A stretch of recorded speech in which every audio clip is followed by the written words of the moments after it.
Hello, my name is Susan B. Anthony, and today I am here to show you the story of my life. I was born on February 15, 1820, in Adams, Massachusetts. I was the second eldest of 5 girls and 2 boys. My mother Lucy was a Baptist before she married my father Daniel.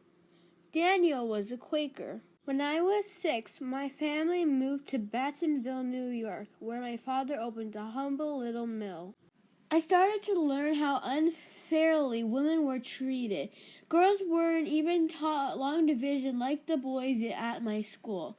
At my dad's mill, the best worker, who was a woman, wasn't allowed to be the manager because nobody would take orders from a woman. In 1837, I went to Deborah Molson's female seminary in Hamilton, Pennsylvania.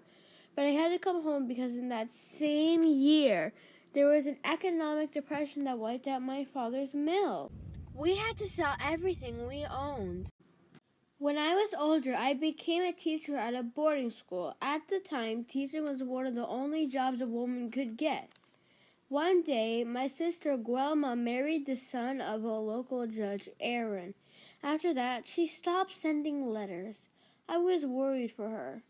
At the time, when a woman gets married, they're basically their husband's property. They don't have the ability to own property. They can't have a job.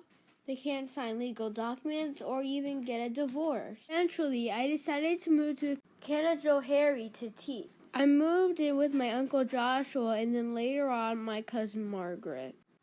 I chose to work in the Underground Railway to help smuggle slaves into the North so they will have freedom. At the time, slavery was still a thing. I went to an anti-slavery meeting in Syracuse, New York. I was introduced to my future best friend, Elizabeth Stanton. She inspired me to wear bloomers, which were a new fashion trend of wearing knee-length pants under our dresses. For my safety, I had to stop wearing them when I gave speeches because it angered people who didn't think it was appropriate. I have been fighting with the Anti-Slavery Society for all people to get the right to vote. In 1865, an amendment to the Constitution was proposed to give non-white citizens the right to vote, but citizens were defined as only men. The anti-slavery group was content with this. They turned their back on women and they wouldn't publish my letters anymore. I met a man named George Francis Train, and we went to Kansas to speak about women's rights. We decided to start a weekly paper called The Revolution to continue to fight for women's rights across the country. Unfortunately, the Revolution went out of business, leaving me $10,000 in debt, which took me years to pay off. In 1872, as a protest, I decided to vote, which was illegal for women. That got me arrested. I was fined $100 but vowed to never pay, and I never did. At 57, I was still unstoppable.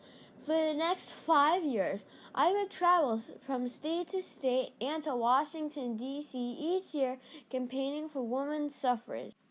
In 1881, Elizabeth and I published a book called History of Women's Suffrage. About a year later, we published the second volume of the book. Elizabeth went to Europe to promote the book. I would join her later with my niece, Rachel Avery. My niece is our young woman who joined NWSA and look up to me as Aunt Susan. In 1887, Congress voted if women should have the right to vote. We lost, but still, the fact that they considered it was a great start. In 1902, Elizabeth died, and a few years later, in 1906, I died.